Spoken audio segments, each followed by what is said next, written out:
मान लो कि तुम एक इनविंसिबल एम्परर हो जो अपनी जनरेशन को पूरी तरह से डोमिनेट कर रहा है बिना किसी खास अपॉर्चुनिटीज के, बल्कि तुमने अपनी जिंदगी में आने वाली सबसे कीमती अपॉर्चुनिटीज, एलिक्सर्स, टेक्निक्स, आर्टिफैक्ट्स सारे अपने 8 एम्प्रेसेस के अंदर डिवाइड किए ताकि वो सब तुम्हारे साथ कीप अप कर सकें। पर बात यहीं से बिगड़ने लगती है क्योंकि उसकी इन एम्प्रेसेस को ऐसा लगने लगता है कि इनका टैलेंट अपने एमसी से भी ज्यादा है और बस अपने एमसी ने ही इनको होल्ड बैक कर रखा है और ऐसी कीमती अपॉर्चुनिटीज का लालच देके हम सबको अपने झांसे में फंसा के हमारी फ्रीडम को छीन लिया है। इसीलिए आज जब हमारा एमसी अपनी आखिरी ट्रिबुलेशन को पार कर सेजहुड को अचीव करने वाला था, तभी इन 8 ने कुछ ऐसा किया जिससे हमारा एमसी फेल हो जाता है। पर बात यहाँ खत्म नहीं होती क्योंकि अपना एमसी और ये 8 की 8 एम्प्रेस आ चुके हैं हम अपने पास्ट के अंदर, जहां अब अपने एमसी ने कसम खाई है कि इस बार वो इन लोगों की कुछ मदद नहीं करने वाला और इनको पता चलेगा कि मेरे बिना इनकी औकात क्या है। वेल कहानी का सार तो मैं तुम लोगों को बता चुका हूं, तो चलो अब इस कहानी को डिटेल में शुरू करते हैं। चैप्टर नंबर 1 हमें 9 हेवंस के सबसे ऊपर पिनिकल का सीन दिखाया जाता है। चारों तरफ हरियाली और खूबसूरत सीनरी है। एक काफी लग्जूरियस सेक्ट के दरवाजे के पास एक बूढ़ा आदमी कहता है कि आज हमारे 9 लाइफ वेनरेबल अपने डाव को साबित कर असेंशन के थ्रू सेजहुड को अचीव करेंगे और 9 हेवंस के अंदर अपनी वेल डिजर्व पोजीशन को अचीव करेंगे। ये हमारे और हमारे लोगों के लिए सच में बहुत बड़ी ब्लेसिंग है। आज तुम लोग इस मोन्यूमेंटल फीट को अचीव होता देखोगे, ये तुम्हारा सबसे बड़ा फॉर्चून होने वाला है। तो चलो अब हम रिस्पेक्टफुली अपने हेवनली वेनरेबल 9 लाइफ को वेलकम करते हैं और चलो ट्रिबुलेशन को शुरू किया जाए। इसके इतना कहते ही दरवाजा खुलता है और अपना एमसी अपनी रानियों के साथ बाहर आता है। वेल ऑनेस्टली बोलूं तो टेस्ट बुरा नहीं है। पीछे से कुछ डिसाइपल्स एमसी का ये टोरा देख के थोड़े से रूड कमेंट करने लगते हैं, तो इनके एल्डर्स इन सब का मुंह बंद कराते हुए बताते हैं कि अपना मुंह बंद करो और अपने एल्डर्स की रिस्पेक्ट किया करो, वरना अगर इस बंदे की सटकी तो इसकी ताकत इतनी ज्यादा है कि ये अकेले के दम पे तुम्हारी पूरी क्लैंस को खत्म कर सकता है। पिछले समय में इसने याओ क्लैंस के साथ अकेले बैटल करी और पूरी डीमन डोमेन्स को अकेले के दम पे इनाइलेट करके रख दिया। सामने की तरफ ट्रिबुलेशन शुरू हो चुकी है और हमारी कहानी का मेन कैरेक्टर पूरे कॉन्फिडेंस के साथ इस ट्रिबुलेशन को चैलेंज करते हुए सीधा इसके सेंटर की तरफ ही आगे बढ़ने लगता है। सभी लोग ये देख के हैरान थे और तभी हमें दिखाया जाता है कि ट्रिबुलेशन के अंदर से कोई एल्डर फिगर बाहर आने लगता है। ये देख के हमारा एमसी भी हैरान हो जाता है। एक लड़की बताती है कि ये तो हेवनली वेनरेबल गूजिंग है जो सदियों से आ रही टॉप रैंक ट्रिबुलेशन है, पर एक एल्डर अब भी मानते थे कि हमारे 9 लाइफ वेनरेबल इनविंसिबल हैं। सामने से हमारा एमसी इन वेनरेबल से कहता है क्या हम बैटल शुरू करें। सामने से गूजिंग भी एकदम स्ट्रेट फेस के साथ कहता है चलो शुरू करो। तो ऐसे ही हमारा एमसी और ये वेनरेबल आपस में फाइट करने लगते हैं। इनकी फाइट की वजह से स्पेस भी सेटर होने लगता है और चारों तरफ धमाके और लाइट की आवाजें गूंजने लगती हैं। पर सामने एमसी के एम्प्रेसेस के अंदर फिक्र का नामो निशान नहीं है, बल्कि वो तो ये कहती है कि हम इस समय का काफी लंबे समय से इंतजार कर रहे थे। सामने से वेनरेबल गूजिंग दाओ ऑफ टाइम का इस्तेमाल करते हैं। एल्डर बताते हैं कि इस टाइम टेक्निक की वजह से वेनरेबल गूजिंग के क्लोन्स मल्टीपल टाइमलाइंस के अंदर ट्रेवल कर हमारे हेवनली वेनरेबल को हंट डाउन करेंगे और अगर एक भी टाइमलाइन के अंदर वो एमसी को हंट डाउन करने में सक्सेसफुल हो गए तो यहाँ एमसी की रियल बॉडी काफी ज्यादा घायल हो जाएगी। इस मूव को देख के एमसी की एक एम्प्रेस काफी ज्यादा एक इविल स्माइल देती है, पर सामने से अपना एमसी कहता है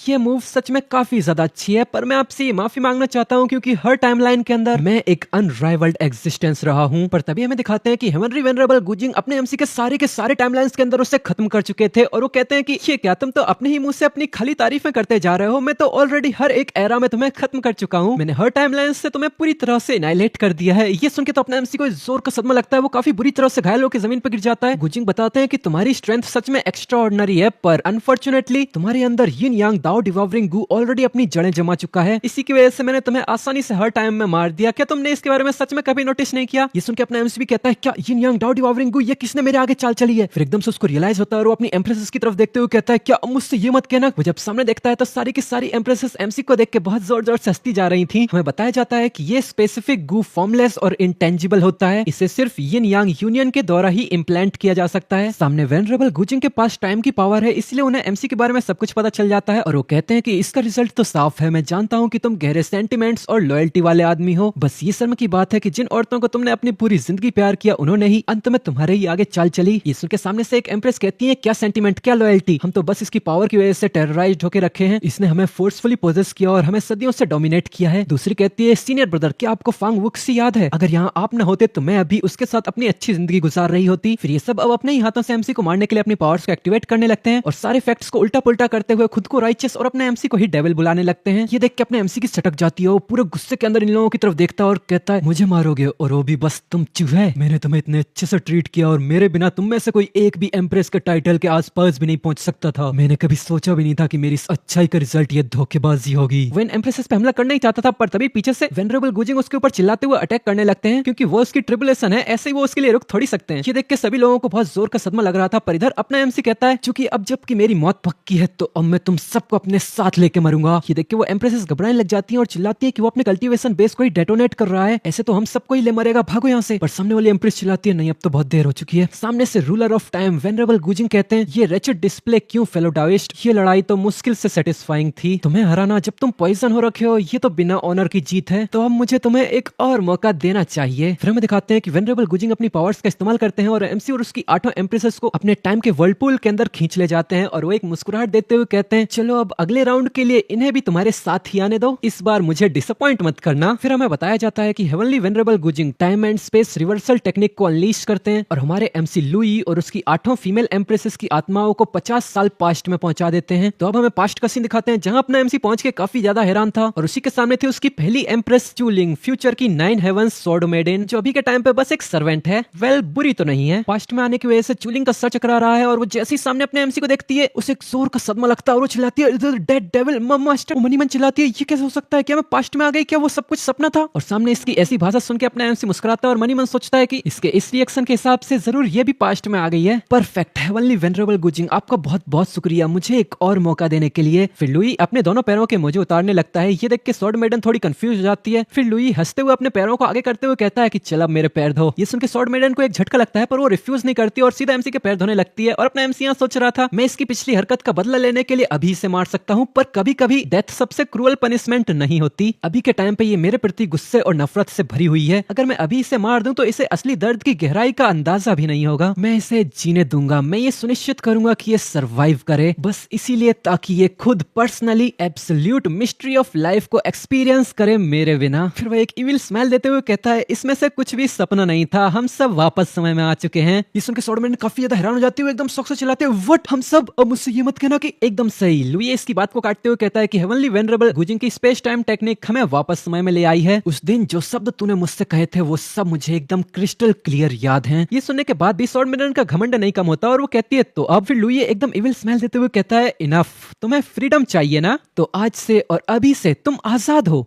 चैप्टर नंबर 2। लुई खड़ा होता है और एक ड्रॉर के अंदर से एक टोकन को बाहर निकालता है और पूछता है कि इसे ध्यान से देखो ये क्या है। तो स्वॉर्ड मेडन हिचकिचाते हुए बताती है कि ये मेरा लाइफ टैबलेट है। तभी लुई इसका लाइफ टैबलेट को वहीं का वहीं जला देता है और कहता है, ये लो मैंने कॉन्ट्रैक्ट टैबलेट को जला दिया है, अब से तुम आजाद हो, अब जब चाहो तब तुम अपने चूज स्वॉर्ड मेडन में वापस जा सकती हो। ये सुन के स्वॉर्ड मेडन हैरान तो थी पर उसके बाद भी वो एकदम स्ट्रेट टोन में एमसी से कहती है, लुई तुम्हारे पास 9 जिंदगियां थी, फिर भी तुमने अपनी पहली जिंदगी में खुद को सेल्फ डिस्ट्रक्ट करने का क्यों सोचा। पर लुई अब इससे कोई रिलेशन नहीं रखना चाहता था, वो गुस्से में इसकी तरफ मुड़ता है और कहता है, अपने काम से काम रख और दफा हो जाए यहाँ से। ये सुनकर स्वॉर्ड मेडन भी यहाँ से जाने लगती है और कहती है, ठीक है, चूंकि हम सब अब रिबॉर्न हो चुके हैं तो मैं भी कसम खाती हूँ कि तुझे बहुत ही घिनौना अंत दूंगी। वो यहाँ से जाते हुए मनी मन सोच रही थी, लुई मेरे पास इनेट स्वॉर्ड बॉडी है, अगर ये तेरी वजह से ना होता तो मेरी जिंदगी काफी ज्यादा ग्लोरियस होती। फिर वो यहाँ से बाहर निकलते हुए एकदम इमोशनल टोन में कहती है, फादर मदर ब्रदर आपकी लिंगर अब वापस आ रही है। और पीछे से लुई इसको इतने इमोशनल तरीके से चूज स्वॉर्ड मैनर की तरफ जाते हुए देख के एकदम इविल स्माइल देता है और कहता है, एक बास्टर्ड फादर, एक सेमलेस मदर, एक ट्रेस ब्रदर और ये बेचारी लड़की, एक बार जब तुम वापस जाओगी तब तुम्हें समझ में आएगा कि असली शैतान की गुफा किसे कहते हैं। इस जिंदगी में मैं एब्सोल्युटली इन्हें कोई दया नहीं दिखाऊंगा। इस जिंदगी में ये 8 औरतों की जंजीरें मुझे नहीं रोक पाएंगी और मैं डेफिनेटली इससे हाई रिलम के अंदर असेंड जरूर करूंगा। एमसी ने भी दरवाजा लगाई था पर तभी एक लंबी टांग वन शॉट करते हुए दरवाजा तोड़ के लुई पे अटैक करने लगती है। इसे देख के लुई के दिमाग में सिर्फ एक ही नाम आता है, फेरी रेड सिल्क। नहीं, इस जिंदगी में तो इसका नाम अभी सिर्फ यू होंगलिंग है। और हमें सामने दिखाते हैं दरवाजा तोड़ के वही लड़की लुई के पास आती है और गुस्से में उसका नाम चिल्लाती है। यू होंगलिंग तुरंत ही एमसी के ऊपर हमला कर देती है और चिल्लाती है कि आज मैं तुझे डेफिनेटली मार दूंगी। पर लुई भी इतना ताकतवर है जो बिना किसी टेक्निक का इस्तेमाल किए सीधा एक हाथ से उसकी गर्दन पकड़ता है और बीच हवा में उसकी टांग से उल्टा लटका लेता है। फिर एकदम से उसके करीब आते हुए एकदम डेडली टोन में कहता है कि तू अब भी मेरे ऊपर स्ट्राइक करने की हिम्मत करती है। और लुई ने इसे इस तरीके से लॉक कर रखा था जिससे ये लड़की बिल्कुल हाथ भी नहीं हिला पा रही थी और वो कहती है, तू क्या कर रहा है। पर लुई इसके साथ ज्यादा कुछ नहीं करना चाहता था क्योंकि उसे पता था कि इसका भी भाग्य ज्यादा अच्छा नहीं होने वाला है। और वो कहता है कि आज तो खुद अपने हाथों से पहले मेरा दरवाजा फिक्स करेगी और अगर तू ये नहीं कर पाई तो मैं सीधा तेरी गर्दन मरोड़ के तेरी जिंदगी बाहर निकाल दूंगा। पर भले यहाँ होंगलिंग लॉक हो रखी है उसके बावजूद अपनी कांपती आवाज में कहती है, मैं रिफ्यूज करती हूँ, अगर ये तेरी वजह से ना होता तो अभी के टाइम पे मैं फेंग वोक्सी के साथ होती। ये सुन के लुई हंसते हुए कहता है, तो इस जिंदगी में भी अगर तुम उसे ढूंढने के लिए उम्मीद लगा के रखी हो तो तुम्हें अपना बेस्ट देना होगा, है ना। ये सुन के इसकी टाइट फेस हो जाती है और वो एकदम कांपती आवाज में कहती है, मैं फिक्स करती हूँ, मैं फिक्स करूंगी, प्लीज छोड़ो। पर लुई तो इसकी गर्दन को और जोर से दबाता ही जा रहा था। वो मनी मन सोचती है, damn it, even past life में आने के बावजूद मैं इसका कोई मैच नहीं हूँ। इसके हाँ करते ही लुई एकदम कीड़ मकोड़ा की तरह इसे पकड़ के सीधा नीचे फेंक देता है और कहता है, तो काम पे लग जा, और मेरे वापस आने तक अगर मुझे ये दरवाजा फिक्स नहीं मिला तो तू खत्म है। होंगलिंग जैसे तैसे करके खड़ी होती है और एमसी के ऊपर चिल्लाते हुए कहती है कि लुई, कम से कम हमारी पास्ट लाइफ में हम दोनों डाओ कंपेनियंस थे, तो मुझे ऐसे कैसे ट्रीट कर सकते हो। ये सुन के लुई बिना किसी इमोशन के एकदम डेडली टोन में कहता है, वो तो पास्ट में था, ना कि अब। इस जिंदगी में हम दोनों एक दूसरे के लिए कुछ भी नहीं है। ये सुन के तो होंगलिंग को भी एक जोर का झटका लगता है। फिर हमारा सीन चेंज होता है और हमें काफी ज्यादा सुंदर से गार्डन वाले एरिया को दिखाते हैं जहाँ लुई भी चलता हुआ आ गया है। यहाँ भी एक काफी ज्यादा खूबसूरत एंजेलिक ब्यूटी बाई क्विलांग गार्डन का ध्यान रख रही है। ये लुई को यहाँ सेंस कर लेती है और सामने जब लुई की तरफ देखती है तो वहीं लुई बाई क्विलांग को अपना मास्टर बुलाते हुए उन्हें ग्रीट करता है। पर लुई को देख के बाई क्विलांग काफी ज्यादा हैरान हो जाती है और वो एकदम से पूछती है कि तुम्हारे पास अब सिर्फ एक ही जिंदगी क्यों बची है। अपने मास्टर को सवालात करता देख के लुई हिचकिचाने लग जाता है और वो अपना सर खुजाते हुए कहता है, आपके इस डिसाइपल के पास स्किल की थोड़ी कमी है। एक कल्टीवेशन सेशन के दौरान अपने ब्रेक थ्रू को फोर्स करने के लिए मैंने अपनी 9 जिंदगियों को एक ही के अंदर मिला दिया, इसीलिए अब मेरे पास सिर्फ एक ही लाइफ है। ये सुन के बाई क्विलांग एकदम गुस्से में इसकी तरफ देखते हुए कहती है कि मैंने केओस यिन की पावर को सप्रेस करने का एक तरीका ढूंढ लिया है, तो हमारी पास्ट लाइफ में जितने भी इवेंट्स हुए हैं उन्हें एक सपना समझकर भूल जाओ। हम एब्सोल्युटली ऐसी चीजों को दोबारा नहीं होने दे सकते। अगर ऐसे घटिया और ट्रेटरस थॉट्स तुम्हारे दिमाग में दोबारा आए तो मैं इस सेक्ट से तुम्हारा नामो निशान मिटाने के लिए एक पल को भी नहीं हिचकिचाऊंगी। तो लुई भी एकदम स्ट्रेट लुक के साथ कहता है कि ये डिसाइपल आपके सपनों को अपने दिल में कार्व करके रखेगा। और वो मनी मन हंसते हुए सोच रहा था क्या तुम्हें सच में लगता है कि तुमने कोई तरीका ढूंढ लिया है? अगर मैंने खुद उस केओस यिन पॉइजन को अपनी बॉडी के अंदर ट्रांसफर ना किया होता तो तुम्हें सच में लगता है कि तुम एक टियान एम्प्रेस के तौर पे असेंड भी कर सकती थी। ओह, तो ये बाई क्विलांग भी एमसी की एक एम्प्रेस है जो पास्ट में यहाँ एमसी की मास्टर है। फिर अपना सीन चेंज होता है। एमसी एक पहाड़ी पे आगे बैठता है और कहता है, नहीं, मेरा कल्टीवेशन बेस भी वापस से पीछे आके क्यूआई कंडेंसेशन रिलम की 5th स्टेज पे आ चुका है। लगता है कि मुझे दोबारा से सब कुछ ग्राइंड करना पड़ेगा। पुराने दोस्त, क्या तुम अब भी मेरे साथ हो? तभी एमसी के सामने एक सिस्टम की नोटिफिकेशन खुल जाती है जहाँ पर 3 ऑप्शन आ जाते हैं, कल्टीवेशन, रिडक्शन, इनलाइटमेंट। फिर एक रोबोटिक आवाज आती है, मैं यही हूँ होस्ट, आपको क्या चाहिए? ये आवाज सुन के एमसी रिलैक्स फील करता है और कहता है, थैंक गुडनेस तुम भी मेरे साथ ही चिपक के आ गए। पर वेट, क्या अब तुम्हें चलने के लिए एनर्जी नहीं चाहिए? तो एक और डिंग करके आवाज आती है कि अब मैं खुद हेवनली डाओ बन चुका हूँ, तो मुझे एनर्जी की क्या ही जरूरत। जो सुन के लुई कहता है, हाँ बात तो सही है, पर हेवनली डाओ के तौर पे तुम कुछ ज्यादा ही रूथलेस नहीं हो? पूरे सदियों की सबसे खतरनाक टॉप टियर ट्रिबुलेशन को मेरे सर पे ही गिराना जरूरी था क्या? तो सामने से आवाज आती है, बिल्कुल जरूरी था। आफ्टर ऑल तुम मेरे होस्ट हो, तो मुझे तो तुम्हारे लिए अल्टीमेट चैलेंज तैयार करना जरूरी था। ये सुन के एमसी का सारा मुंह उतर जाता है और कहता है,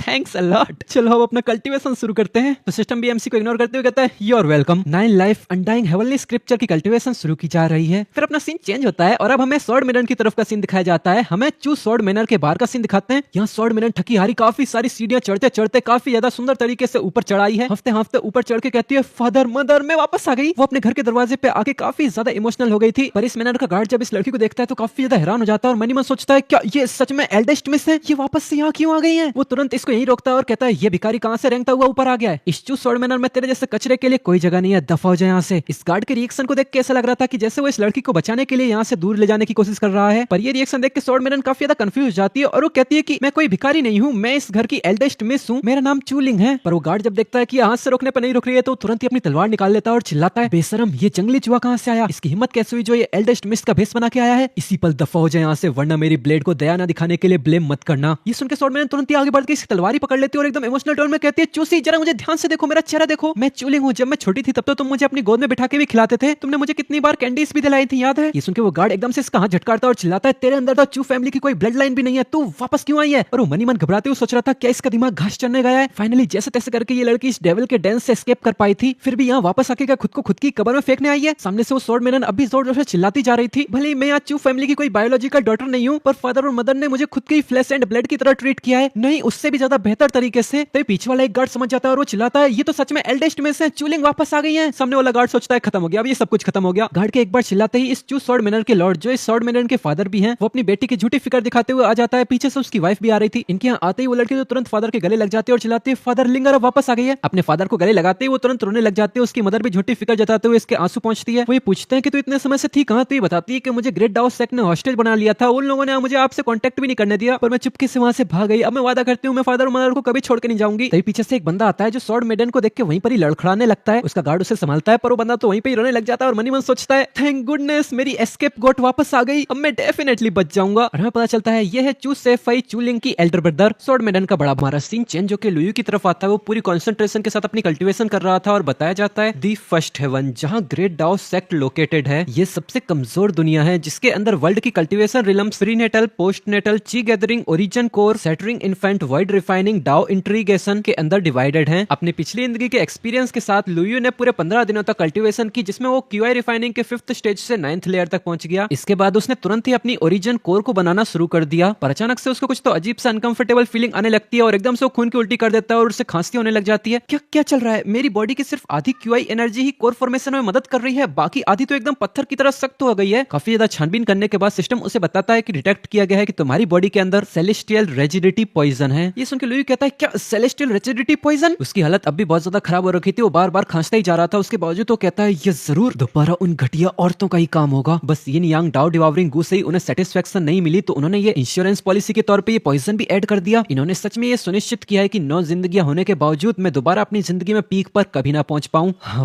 पर उन्हें अब भी नहीं पता कि मेरे हाथों में अब भी एक हुक्म का इक्का है। वो अपना हाथ घुमाता है, जिससे उसके सामने काफी बड़ी सिस्टम की स्क्रीन खुल जाती है, जिसके अंदर कुछ तो अजीब सा लिखा हुआ था। और वो कहता है, सिस्टम क्या यहाँ इस पॉइजन को न्यूट्रलाइज करने का कोई मेथड है? तो उसका सिस्टम बिल्कुल शांत आवाज में बताता है, हाँ बिल्कुल, तुम्हें बस ब्रेक थ्रू करके ओरिजिन कोर रिलम पे पहुंचना है और अपनी ट्रू ची का स्ट्रक्चर बदल के ट्रू एसेंस में कन्वर्ट करना है। इससे नेचुरली रेजिडिटी पॉइजन डिसॉल्व हो जाएगा। ये सुन के लुयू कंफ्यूज हो जाता है और वो कहता है, क्या ओरिजिन कोर पे ब्रेक थ्रू करना होगा? पर अभी के तौर पे तो मैं अपनी बॉडी की सिर्फ आधी क्यूआई एनर्जी ही मोबिलाइज कर सकता हूँ। आधी एनर्जी सॉलिड हो जाने की वजह से ये तो इम्पॉसिबल है कि मैं ओरिजिन कोर रिलम पे ब्रेक थ्रू कर पाऊं। फिर उससे कुछ याद आता है, जिससे उसका चेहरा खिल उठता है और वो हंसते हुए कहता है, वेट, मुझे अब याद आया, मैंने अपनी पिछली जिंदगी में एक बार परफेक्ट रिटर्न टू ओरिजिन पिल बनाई थी। उसे कंज्यूम करने से मैं फोर्सफुली ओरिजिन कोर रिलम पर ब्रेक थ्रू कर सकता हूँ। हालांकि अभी के टाइम पे तो मैं वो पिल नहीं बना सकता, क्योंकि perfect return to origin pill incredibly rare होती है। हाँ, पर मेरी पिछली जिंदगी में यहीं पर ग्रेट डाउ सेक्ट में ही मैंने एक perfect return to origin pill यूए होंगलिंग को गिफ्ट की थी। फिर एकदम से वो गुस्से में अपनी भौहें सिकोड़ता है और एकदम डेडली टोन में कहता है, पर इस जिंदगी में तो ऐसा बिल्कुल नहीं होगा। तभी सामने से किसी चीज को इस तरफ आता देख के यूए हैरान हो जाता है। वो जब उसकी तरफ देखता है तो हमें सामने दिखाया जाता है कि एक जायंट और लग्जूरियस दरवाजे के ऊपर एक पंजा से नीचे उतरता है और हमें पता चलता है कि एक क्रेन है। ये जोर से एक अनाउंसमेंट करता है, ये सुनो, ग्रेट डाउ सेक्ट की 92 generation disciple Bai Qilang Yue Hongling की अप्रेंटिस, वो क्यूआई गैदरिंग की परफेक्शन स्टेज पर पहुंच चुकी है। सिर्फ 1 महीना और 17 दिन के अंदर उसने ग्रेट डाउ सेक्ट के क्यूआई गैदरिंग रिकॉर्ड को तोड़ दिया है। इनाम के तौर पर उसे supreme grade return to origin pills की एक बोतल दी जाती है, 3 ट्रेजर आर्टिफैक्ट दिए जाते हैं, उसे ट्रू डिसाइपल की पोजीशन पर प्रमोट किया जाता है और 2 डिवाइन एबिलिटीज को सिलेक्ट करने का मौका दिया जाता है। ये सुन के लुई भी सोचने लगता है और कहता है, जैसा कि मैंने एक फ्यूचर एम्प्रेस से एक्सपेक्ट किया था, उसकी कल्टीवेशन स्पीड सच में टेरिफाइंग है। इवन मेरे सिस्टम की असिस्टेंस के साथ भी मैं उससे बस 2 दिन आगे हूँ। फिर एकदम से अपनी चोटी से छलांग लगा देता है और नीचे कूदते हुए कहता है, ठीक है तो चलो आगे बढ़ते हैं। सबसे पहले इस माउंटेन से नीचे उतरते हैं। तो सिस्टम उससे पूछता है, होस्ट, आखिर तुम अब कहां जाने का सोच रहे हो? तो लुई नीचे उतरते हुए बताता है, एक वॉइड रिफाइनिंग एक्सपर्ट की कब्र के अंदर उस रिटर्न टू ओरिजिन पिल को दोबारा हासिल करने जो राइटफुली मेरी ही है। फिर हमारा सीन चेंज होता है ग्रेट डाउ सेक्ट से 500 किलोमीटर दूर एक जंगल के बीच स्थापित एक एंशिएंट टूम के अंदर। यहीं पर चलते चलते यो होंगलिंग भी अंदर आ चुकी है और वो मनी मन सोचती है, मेरी पिछली जिंदगी के मेमोरीज के हिसाब से यहाँ के लोग इस जगह को 1 महीने के बाद डिस्कवर करने वाले हैं। फिर होंगलिंग एकदम कॉन्फिडेंस में चलते हुए एक गुफा के अंदर घुसती है, वहां का दरवाजा खोलती है, एक गली से अंदर आगे बढ़ने लगती है और मनी मन सोच रही थी, इस जगह के सबसे ज्यादा कीमती ट्रेजर्स यहाँ छुपे हैं। इनके अंदर है 9 लाइव्स अनडाइंग हेवनली स्क्रिप्चर का एक फ्रेगमेंट और एक परफेक्ट रिटर्न टू ओरिजिन पिल। फिर तुरंत आगे बढ़ते उन ट्रेजर्स के करीब आती है और सबसे पहले एमसी की 9 लाइफ हेवनली स्क्रिप्चर को उठाते हुए बड़ी खुशी से कहती है, सीनियर ब्रदर, इस बार मैं आपसे एक कदम आगे हूँ। पर जब वो स्क्रिप्चर को खोल के देखती है तो उसकी आंखें फटे की फटी रह जाती है। वो एकदम से काफी ज्यादा शॉक हो जाती है और हमें दिखाया जाता है वहां पर ल्यूलियो की हैंड राइटिंग में बड़े ही प्यार से लिखा है, ditch you are too late. और वहां तो बड़े प्यार से आराम आराम से उसके लिए बहुत ही सुनहरी ड्राइंग्स भी की गई थी। ये देख के होंगलिंग कांपती है, आज में कहती है ये और एकदम से उस किताब को नीचे पटकते हुए चिल्लाते हैं, Luyu you son of a bitch. और जैसे वो किताब को नीचे फेंकती है वैसे काफी सारी येलो कलर की गोल्डन लेजर लाइट्स एक्टिवेट हो जाती है और उससे चारों तरफ से घेरने लगती हैं। ये देख के वो काफी ज्यादा हैरान हो जाती है और वो एकदम से ऊपर देखते हुए चिल्लाती है, लुयू मुझे जाने दे यहाँ से। वैसे फालतू चिल्लाती रहती है पर उसकी सुनने के लिए यहाँ कोई नहीं था। फिर हमारा सीन चेंज होता है और हमें 3 दिनों के बाद का सीन दिखाते हैं। हमें दिखाया जाता है यू होंगलिंग बहुत ही ज्यादा गुस्से में अब एमसी के घर की तरफ आ रही है। एकदम से अंदर आते हुए लात मार के दरवाजा खोलती है और चिल्लाती है,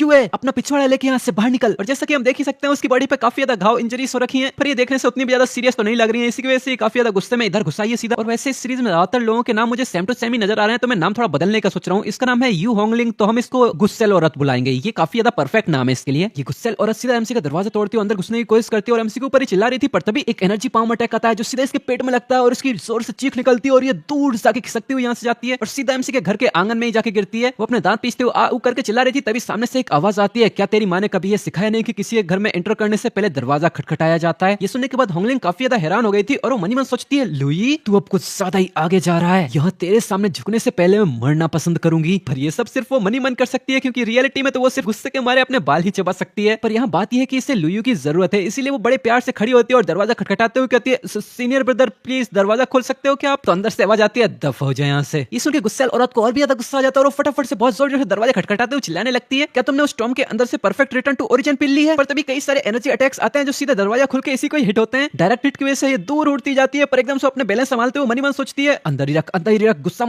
मत हो, बिल्कुल नहीं। फिर एकदम से अपने दांत पीसते हुए कहती है, मैं तुमसे दोबारा पूछ रही हूँ, क्या तुमने उस टॉम के अंदर से परफेक्ट रिटर्न टू ओरिजिन पिल ली? तो एमसी की शांत आवाज आती है, नहीं, दफा हो जाए यहाँ से। ये सुन के इस गुस्सैल औरत को अब और भी ज्यादा गुस्सा आ जाता है और अपनी पावर्स बनाते हुए सीधा लुई के ऊपर अटैक करने के लिए टूट पड़ती है और चिल्लाती है, तेरे अंदर उसे लेने की हिम्मत है पर उसे लेना एडमिट करने की नहीं। लुई, अब मैं तुझसे मौत तक लड़ूंगी। पर तभी उसके सामने एमसी की मास्टर आ जाती है और वो अपना ऑरा रिलीज करती है, होंगलिंग को वहीं पर ही रोक देती है और कहती है, होंगलिंग शांत हो जाओ। ये सुन के होंगलिंग का सारा गुस्सा चला जाता है और वो कहती है, मास्टर। फिर एकदम से घुटनों पे जाती है और एकदम बच्चों की तरह रोते और चिल्लाने लग जाती है, मास्टर उसने मुझे मारा। वो सिसकियां भरते हुए अपने मास्टर को और भी ज्यादा बड़ा चढ़ा के बताती है। तो यहाँ पर इसकी मास्टर एमसी की तरफ मुड़ती है और कहती है, लुयू, तुमने अपनी ही जूनियर सिस्टर पे हाथ क्यों उठाया? वैसे मैंने पिछले एपिसोड में तुम लोगों से कहा था कि एमसी की मास्टर शायद उसकी पिछली जिंदगी में वाइफ रही होगी, पर शायद ऐसा नहीं है, क्योंकि ना तो हमें अब तक कुछ बताया गया है इस बारे में और ना ही इसका रिएक्शन देख के ऐसा लग रहा है। उसकी मास्टर होने की वजह से शायद उसे इतना पता है कि एमसी के पास 9 जिंदगियां थी, अब उसके पास एक ही बच्ची है, तो शायद वो अपनी 8 जिंदगियां बिता के काफी गुस्से के साथ यहाँ पास्ट में आ गया है। और बाकी स्टोरी हमें बाद में तो पता चली जाएगी, अभी के लिए कंटिन्यू करते हैं। इधर जब इसकी मास्टर लुई से ये सवाल पूछती है तो लुई अपनी आंखें खोलते हुए गुस्से में कहता है, वो बिना दरवाजा खटखटाए अंदर घुसी चली आ रही थी, इसके अंदर कोई मैनर्स है ही नहीं। तो उसकी मास्टर बड़ी आराम से होंगलिंग की तरफ जाती है और उसे उठाते हुए कहती है, पर फिर भी आफ्टर ऑल ये तुम्हारी जूनियर सिस्टर है।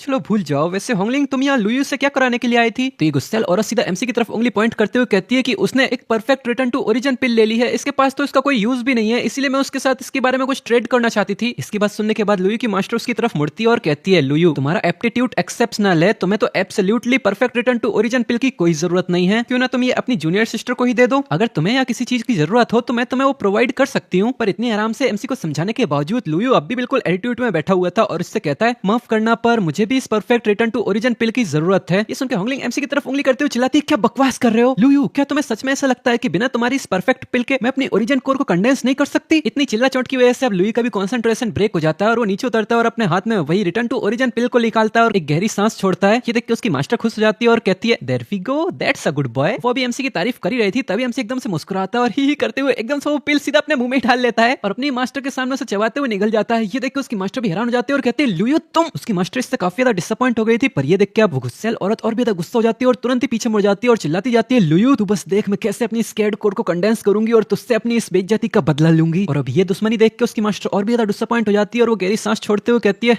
मुझे पता है कि तुम्हारे अंदर अब भी गुस्सा भरा हुआ है, पर क्या इतना एक्सट्रीम जाना जरूरी था? और यही उसके खूबसूरत मास्टर का डिसअपॉइंटेड चेहरे के साथ अपना सीन चेंज होता है और हमें चूज स्वॉर्ड मैनर का सीन दिखाते हैं, जहां पर स्वॉर्ड मैडन को कोई चम्मच से खाना खिला रही थी और एकदम मीठी आवाज में कहती है, लिंगर तुम्हारी मदर ने ये एमराल्ड राइस कोंगी खुद अपने हाथों से स्टीम की है, बस तुम्हारे लिए, जरा स्वाद लेके देखो क्या ये अच्छे बने? ये खाने के बाद स्वॉर्ड मैडन काफी ज्यादा खुश हो जाती है और वो काफी ज्यादा भावुक होते हुए अपनी मदर से कहती है, थैंक यू मदर, तुम्ही मुझे इस पूरी दुनिया में सबसे ज्यादा अच्छे से ट्रीट करती हो, मैं इस जिंदगी में आपकी और फादर की साइड से कभी जुदा नहीं होना चाहती। ये सुनकर उसकी मदर नौटंकी करते हुए कहती है, क्या सच में? क्या तुम्हारे खुद के बर्थ पेरेंट्स से भी ज्यादा अच्छे से? ये सुनकर वो मुस्कुराते हुए कहती है कि वो तो मुझे जन्म देने के बाद ही गायब हो गए थे, ऐसा पॉसिबल भी कैसे है कि वो मेरे प्रति तुम्हारे और फादर के ट्रीटमेंट के साथ कंपेयर किए जा सके? ये सुनकर उसकी मदर हंसते हुए पीछे मुड़ जाती है और कहती है, ठीक है तो चलो, इतना काफी है, अब जल्दी करो और थोड़ा आराम कर लो। ये सुनकर स्वॉर्ड मैडन भी पीछे से बस हुम कर लेती है और इधर ये औरत मनी मन हंस रही थी, बहुत ही ज्यादा सनकियों की तरह हंसती जा रही थी, हम बच गए, हम फाइनली बच गए, हमारी पूरी फैमिली अब सेफ है। और पीछे स्वॉर्ड मैडन को बहुत जोर से नींद आने लग जाती है और वो एकदम हिचकिचाते हुए कहती है,